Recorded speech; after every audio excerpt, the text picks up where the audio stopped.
അപ്പോൾ ഇതൊക്കെ ഞാൻ പറഞ്ഞു വരുന്നത് എന്തിനാണെന്ന് വെച്ചാൽ ഞാൻ പറഞ്ഞു വന്നപ്പോൾ അതിലേക്ക് കയറിപ്പോയതാണ് കേട്ടോ. അതായത് നമുക്ക് എല്ലാറ്റിനും ഒരു സമയമുണ്ട്.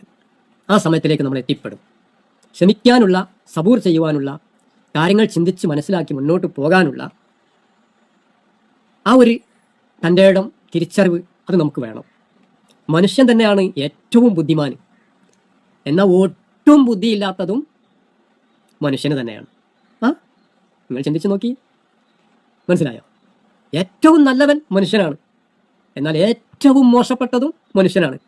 മനുഷ്യനെ പോലെ മോശത്തരം ചെയ്യുന്ന മറ്റൊരു ജീവിയും ഉണ്ടാവില്ല.